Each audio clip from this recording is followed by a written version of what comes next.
Every day, 1,000 voices compete for your attention. Fear whispers, doubt argues, the world screams.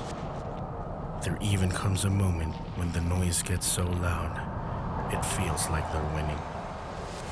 But then the author steps into his story. In the quiet of the tomb, death lost its grip. Light broke through like a shout in the shadows, like dawn sprinting into a world that forgot what hope looked like. A stone rolled back, a savior stepped out, a promise was fulfilled. The same power that conquered the grave, that told death to sit and be silent, now pulses in us. So when the world tries to come and steal what was already paid for at the cross, we remember that they do not have the final say. He does.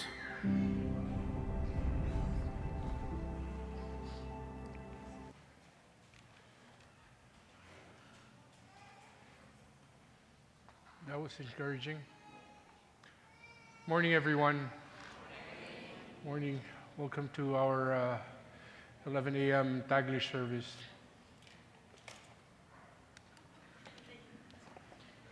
Yeah, I'll try to keep it short. Medyo iksihan ko yung sermon because I might run out of tears and get dehydrated before I finish the sermon series. So, mga kapatid, we are looking at a series that is so special, so important, that it defines the very heart of Christianity. It is the central idea that denotes our source of hope. Let me encourage everyone to stand and read with me.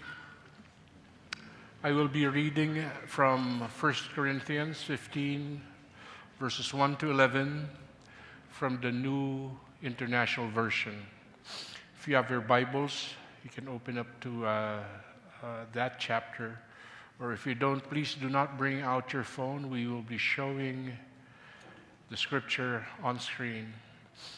And I will read. Now, brothers and sisters, I want to remind you of the gospel I preached to you, which you received and on which you have taken your stand. By this gospel you are saved, if you hold firmly to the word I preached to you. Otherwise, you would have believed in vain. For what I have received I passed on to you as of first importance, that Christ died for our sins according to the Scriptures, and that he was buried, and that he was raised on the third day according to the Scriptures, and that he appeared to Cephas and then to the 12. After that, he appeared to more than 500 of the brothers and sisters at the same time, most of whom are still living, though some have fallen asleep. Then he appeared to James and to all the apostles, and last of all, he appeared to me also, as to one abnormally born. For I am the least of the apostles, and do not even deserve to be called an apostle, because I have persecuted the church of God. But by the grace of God, I am what I am. And his grace to me was not without effect. No, I worked harder than all of them, yet not I, but the grace of God that was with me.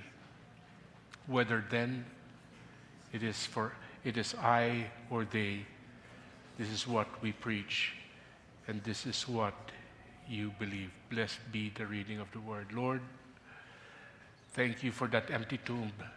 Thank you for reminding us that you are the God of the universe, not affected by the logic of man, but is ever present, an omnipresent fixture in our lives, who is alive now, then, and in the future. A steadfast God who will never leave us, who will always shower us with his grace, and will always be the bastion of our forgiveness. Lord, thank you. Thank you for being all this and more. Panginoon, kami po ay hindi karapat-dapat. Ngunit dahil sa iyong mayamang pag-ibig, dahil sa iyong walang hanggang pagtatangi sa amin bilang iyong mga anak, nakasumpong kami ng kaligtasan sa pamamagitan ng iyong sakripisyo sa krus. Sa pamamagitan ng katotohanan na hindi katulad ng iba na namatay, ikaw ay namatay at nabuhay na maguli. Nagbibigay sa amin ng pag-asa na ang aming sinasambang Panginoon ay buhay sa pangalan ni Jesus. Amen. Pwede na po tayong maupo. Pwede rin kayong tumayo kung gusto nyo. Pero ideally, I'd like you guys to sit down. The risen Christ. Let me give you a picture of that tomb. Women followers of Christ was going to the place where he was supposed to be buried. They were the first ones in the tomb. Tapos nakita nila, walang laman. Early Sunday morning, bukas yung libingan. May picture ako dyan eh. Can we show the picture? You have a picture? Hindi yan. Yan. Nakikita nyo ba? Tawan-tawa kayo Bakit? Nakakatawa ba mukha ko? Mga EMC talaga na ito. Look at that. There's a cloth. There's the where the sarcophagus should have been. And there's this big rock rolled away. They found the grave's cloths, but no body. Ang nakita nila, ang natagpuan nila, yung mga anghel. May dalawang anghel doon sa may corner, sabi nila. Wala dito yung hinahanap nyo. Buhay siya. That to me is a very powerful statement because we're not just worshiping a martyr. We don't just believe in someone who died for the cause. We are looking towards a Messiah. Tayo ay nananampalataya sa isang tagapagligtas, sa isang Mesias. That is a very powerful picture for me. Because that is the hope that I look for. That is the symbol that keeps me going. Dahil sa kabila ng magulong mundo, sa kabila ng mataas na presyo ng gasolina, corruption and all, there has to be hope. Hindi pwedeng sumuko tayo. Dahil sabi ni Lord, it is finished. The victory is won. How can you make that a reality when your God is dead? But seeing that empty tomb, nakita natin wala siyang laman. It's a shining beacon of our trust and belief. Matatagpuan dapat to. Traditionally, this location was at the Church of the Holy Sepulchre in Jerusalem. It is traditionally believed to be the site of both the crucifixion and the empty tomb. What does this mean to us? The empty tomb is actually it actually represents the reversal of death. It is deemed crucial to the truth of resurrection. Mga kapatid, when we gather as a church, or we gather for someone who is not just idea, but a fact in history. Hindi ito kwento lang. Ito ay isang katotohanan na nasusulat sa aklat ng history. Paul in 1 Corinthians chapter 15 brings us back to that non-negotiable foundation. And he doesn't start with poetry or declamation. He starts with a testimony. Dahil ito ang katotohanan. If the resurrection didn't happen, then our faith, ang ating pagsamba, at kahit yung pagsasama-sama natin ngayon, umaga, dito sa simbahan ito, lahat ng ito ay walang saysay. Pero kung talagang nangyari ito, but if did happen, which it did, then everything changes. That's what we're here to be reminded of today. That singular act of sacrifice that has forever changed human history. Ang nag-iisang mahalagang sakripisyo na bumago sa buhay natin, sa buhay ng mga nauna sa atin, at sa mga buhay ng susunod pa sa atin. My first point is about the resurrection as an actual historical event. Let's read verse 3 and 4. For what I received, I passed on to you as of first importance, that Christ died for our sins according to the Scriptures, that he was buried, and he was raised on the third day according to the Scriptures. Notice the verbs. He died. Inilibing siya, he was buried, and he was raised. Hindi ito mythology, hindi ito kwentong kutsero lang. Paul is giving us what we could call today as eyewitness testimony. He says, I received this and passed it on. Ibig sabihin ng verbatim, wala siyang binago, exactly the way he experienced it and heard it and saw it. Then in verse 5 to 8, he lists the witnesses. Sabi, he appeared to Cephas and the 12. After that, he appeared to more than 500 people, brothers and sisters in the faith. At the same time, most of whom are still living. Why does Paul mention this? Ba't sinabi niya yun? Some of them are still alive. Dahil ang sinasabi niya, essentially what he's saying is that kung hindi kayo naniniwala, if you do not believe me, kayo na mismo magtanong sa kanila. Go ask them yourself. Hindi kasi siya nag-iimbento. Sabi niya siguro, hindi ako nag-iimbento. Mayroong 500 buhay na magpapatotoo. There are over 500 living witnesses you can talk to. Sa Biblia, sinabi na ang 2 o 3 saksi ay sapat na para patunayan ang isang katotohanan. Dito mayroon tayong higit 500. Hindi pwedeng sabihin hallucination lang to. Hindi ito imahinasyon lamang o kaya nahipnotismo. Actually, makuwento ko sa inyo. First time I was engaged in Victory. There was this Indian guy, his name is Shamlal Nahar from Victory Central location. Paakyat ako ng Serene. Actually, I came from Victory. I was attending Victory Green Hills already. But that time, I was in Serene. We were considering transferring to another church because I'm a Methodist. Merong matanda doon. Gumaganon siya sa may harapan ng pintuan ng Victory. Tapos, nakatingin ako sa kanya, patitig ako sa kanya.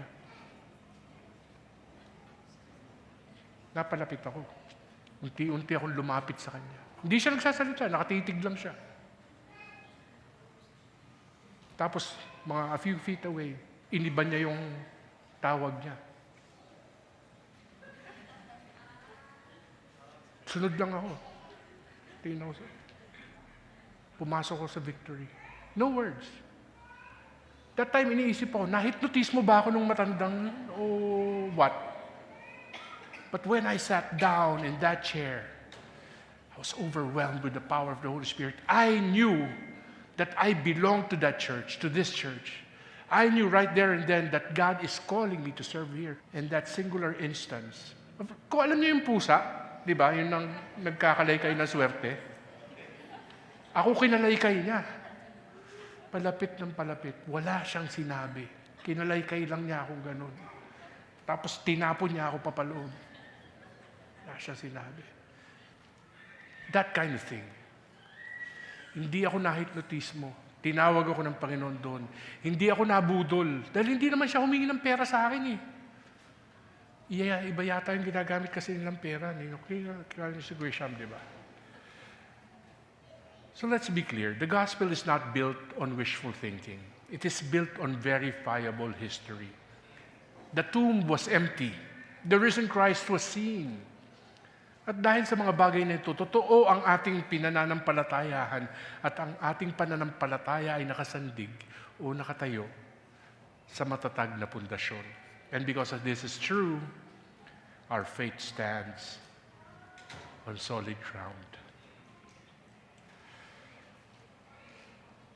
Which leads me to my next point, which is the resurrection as essential to the gospel. Paul just doesn't say that the resurrection happened. He says it is of first importance.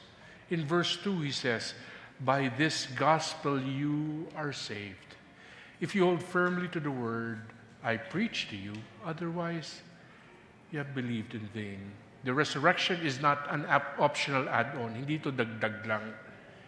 Ito ang sentro ng mga bagay na ito. It is essential. Because if Christ is not risen, walang saysay yung kinukwento ko sa inyo ngayon. Sayang ang oras natin. Walang saysay yung pananampalataya nyo. Sayang yung tiwala nyo sa Panginoon. At higit sa lahat, kayo'y nasa inyo pa rin mga kasalanan, walang kapatawaran. Because no man has the ability to effect that kind of forgiveness, that all-encompassing forgiveness that is reserved only to one who is called God. Think about it. If Jesus only died and stayed dead, he would be like Jose Rizal. Sikat siya, martir siya, bayani siya, pero hindi siya Mesaya. Hindi siya Diyos. Hindi siya tagapagligtas. Maraming tao ang namatay para sa kanilang paniniwala, katulad nga ni Jose Rizal. Yung iba naman, namatay sa kanilang pinaniniwalaan, yung mga nag-jihad. You know, those guys who die because they are expecting rewards. But Jesus is the only one who died not for himself, but for us. Think about that. He died for you. What kind of love is greater than the love willing to sacrifice one's own life for the benefit of someone who sometimes would even persecute him or reject him?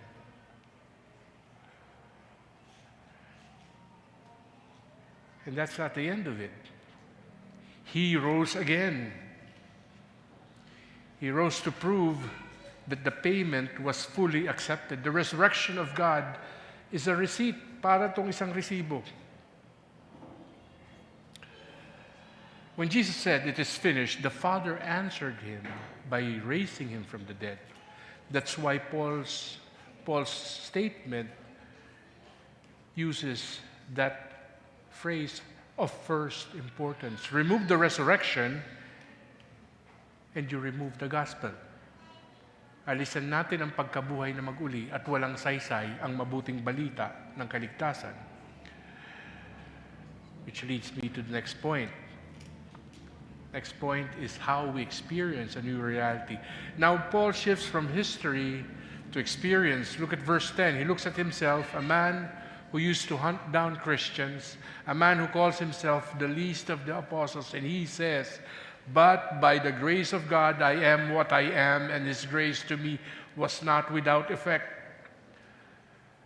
At tayo ay naligtas. At tayo ay binigyan ng kapatawaran. At tayo ay nakaranas ng kapayapaan. Ito ay magbubunga. Katulad ng naging bunga sa buhay ng ating kapatid na si Saul, na tinatawag nating Pablo ngayon, or Paul. When he encountered Christ, he got affected in such a way that he wanted nothing else but to serve that God who has opened his eyes. What changed Saul into Paul? He encountered the risen Christ. And that encounter didn't just give him information. That encounter transformed his reality. Katulad din natin, yung mga bagay na nag-i-enjoy tayo, magmura, mandaya, sumingit sa karsada, maging kamote. Diba? Sino dito nagmumotor? Huwag na kayo mahiya. Hindi ko naman kayo huhusgahan. So, that kind of thing. There is a total shift in paradigm. That encounter gave him a whole new reality. Just just like with us. When God touches our hearts, something changes. Di ba? Didn't you notice? Taga Marikina ako. I grew up in Marikina. Most of my life I spent in Marikina and Batangas. Both are known as a cursing community. You know? Every statement, every sentence will always be accompanied by, di ko na pwedeng sabihin yun kasi nangingilabot na yung bibig ko. But almost overnight, I felt uneasy using that mukha. Diba? That kind of statement. Inadvertently, something changes when the gospel touches your life. And that's what happened to Paul. First, we are saved. When we put our faith in the risen Christ, we are not merely trying to be better people. We are saved from sin's penalty. Paul writes in Romans 10, verse 9, if you confess with your mouth that Jesus is Lord and believe in your heart that God raised him from the dead, you will be saved. The resurrection is the linchpin. Siya yung hinge ng salvation.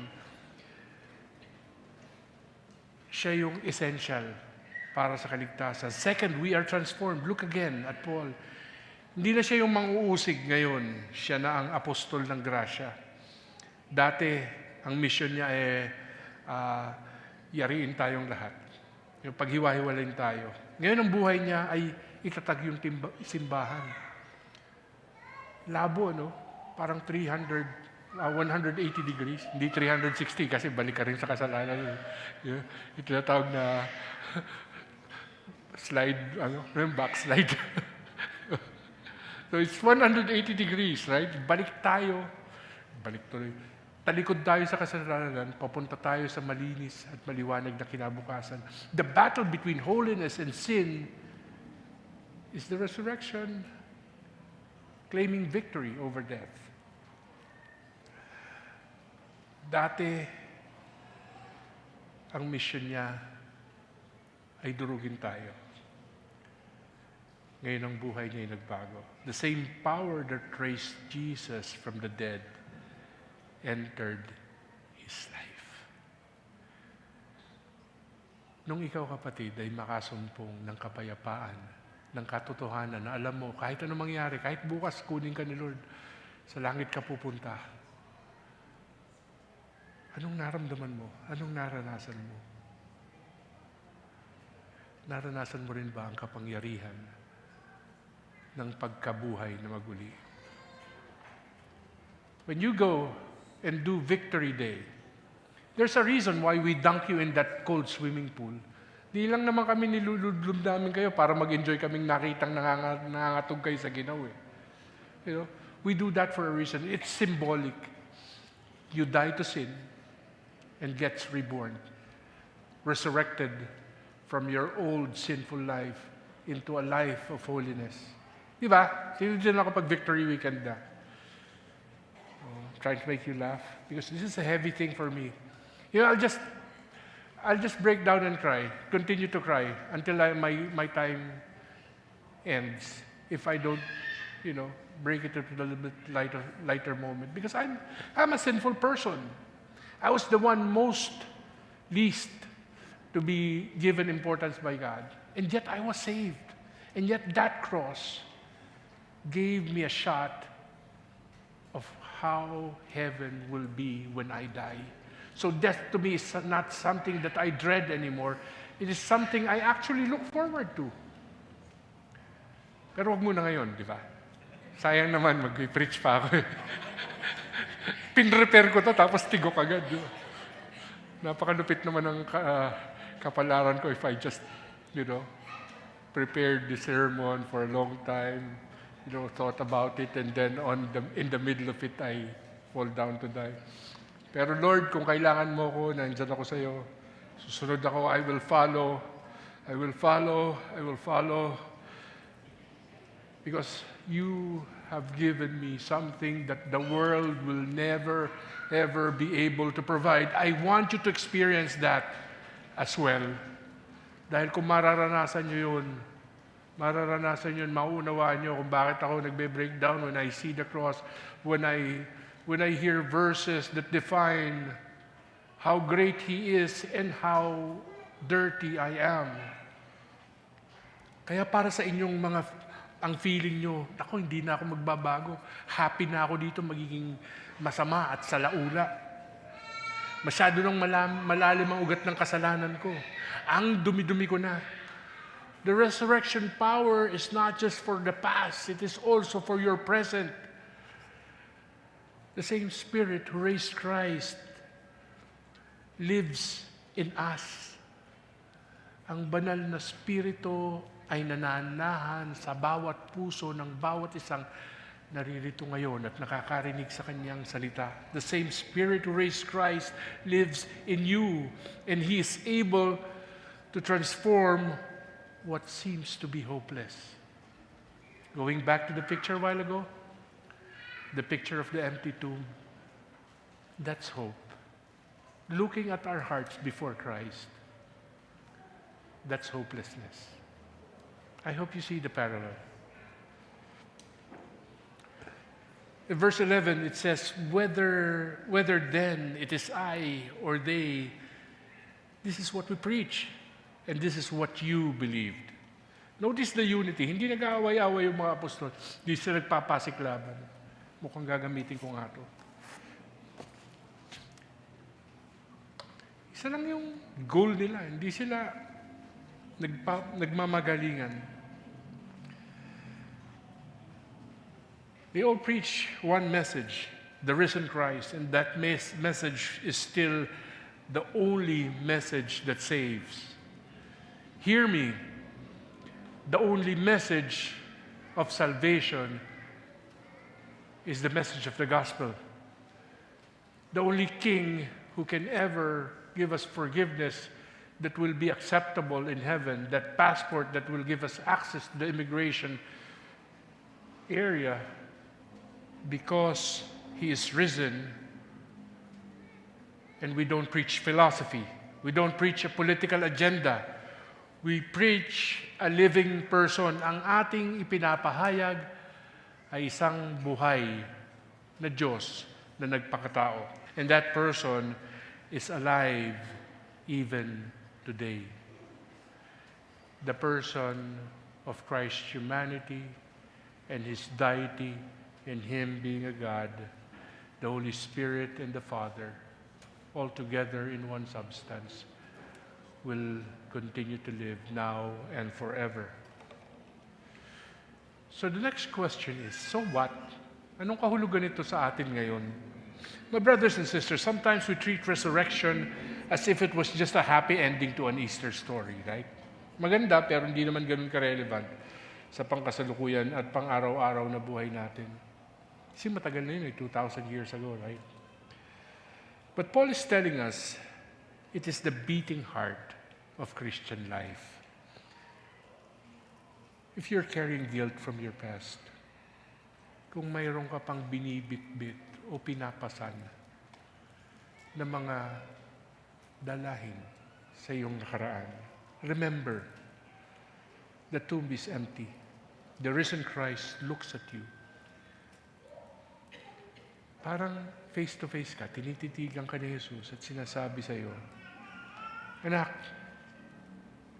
I forgive you. Your sins are forgiven. Fully. Completely. Katulad sa kinanta.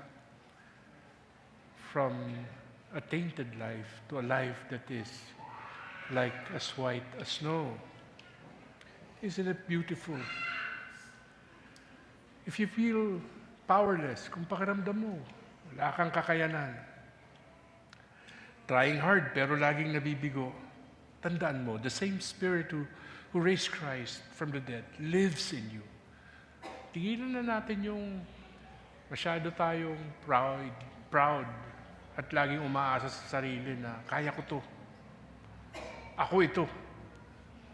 Hindi ako pwedeng magpailalim kahit kanino kasi kaya ko to, mas magaling ako sa kanilang lahat. It'll just be a series of failures. But if you remind yourself that the Spirit who raised Christ from the dead lives in you, and stop relying on your own willpower and rely on the risen one. The will of the Lord will tell you to go and bring you to that place where you will be best suited. Dadaling ka ng Panginoon sa isang lugar na makakaranas ka ng hindi lang tagumpay, more importantly, ng kapayapaan. Dahil alam mo, nasa tamang lugar ka. If you are ashamed to share your faith because you think, baka pagtawanan ako. Nakita ko nga, pinagtatawanan nila ako, di ba? Nag-share ako ng faith, tawanan sila ng tawanan. Tandaan nyo yan. Kita kayo ni Lord. Remember, ang ibinabahagi mo ay hindi isang kwentong barbero lang. It's not a myth.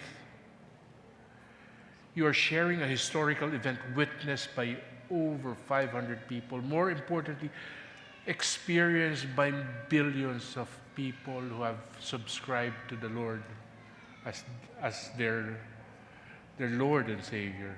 You are sharing about a king who is not in a grave, but seated on a throne. Paul ends with this chapter with a powerful call. Sabi, therefore, my dear brothers and sisters, stand firm. Let nothing move you. Always give yourself fully to the work of the Lord, because you know that the labor in the Lord is not in vain. Why is our labor not in vain? Because the tomb is empty. Why is our labor not in vain? Because our God is alive. Because He is the risen Christ. And because one day, we too will be with Him, rise with Him in His throne of glory. Mga kapatid, pilitin niyo ang sarili niyo, ipaglaban niyo ang katotohanan na ang mga tagumpay ng mundo ay panandalian lamang. Let's focus on the eternal. Let's pray. Panginoon, we thank you that you are not a dead hero, but a living Savior. Thank you that the gospel is not a myth, but the truest, most real story ever told. Help us stand firm on this foundation. Transform us by your power. And use us. Use us to proclaim the good news to a world that desperately needs to know you and that you're alive. And in this world of uncertainty, guerra, corruption, death, injustice, patuloy niyo po, Panginoon. Continue to provide us with hope in the truth that you indeed have the final say. Na ikaw, Panginoon, ang may huling salita.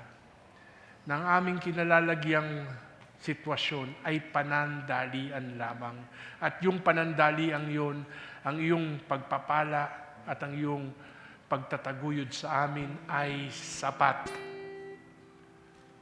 Na kami mag-aalala pero merong kaming malalapitan para burahin ang pag-aalalang yun. Na kami ay mangangamba, ngunit sandali lamang, Panginoon, dahil maaalala namin ang iyong mga pangako that we are indeed loved and we will always remember your promises and we can draw power in that and hope and inspiration. Because the Lord will always overcome, and this world will never prevail, because the victory is won. Lord, keep my brothers and sisters in your hands. We are experiencing a crisis, but we believe that you are greater than this crisis, that we will overcome, Father. Maraming mga pagkakataon mo na kaming sinamahan, at kami ay nagtagumpay, at kami ay nakaraan. At ito'y mga alaala na lamang ng iyong kabutihan sa amin. Panginoon, marami pa tayong pagsasamahan. Huwag niyo kaming pababayaan. Yakapin mo kami, Panginoon. Kaloob mo sa amin ang kapayapaan sa magulong mundo na ito. Kaloob mo sa amin ang kagalakan. Kahit napupuspos ng kalungkutan ng aming paligid, Panginoon. Ilapit mo kami sa mga taong nangangailangan ng kagalakan na ito. At bigyan mo kami ng lakas ng loob na ibahagi sa kanila, ang iyong mabuting balita ng kaligtasan upang sila man ay makaranas ng aming nararanasan. Keep us in your arms, Father. Keep us safe. Provide for us. Allow us to remember that even the needs of tomorrow, you are already preparing today, as I always pray. Lord, it's all a matter of vision and point of view. We pray, I pray, that you lend us the lens that conforms to the vision of eternity. Salamat sa pagmamahal, Panginoon. Salamat sa iyong mga pangako. Pagpalain mo mga kapatid kong ito sa araw-araw ng kanilang mga buhay, ng aming mga buhay. At gabayan mo ang bawat hakbang na aming gagawin sa aming landas na tinatahak. Sa pangalan ni Jesus. Amen.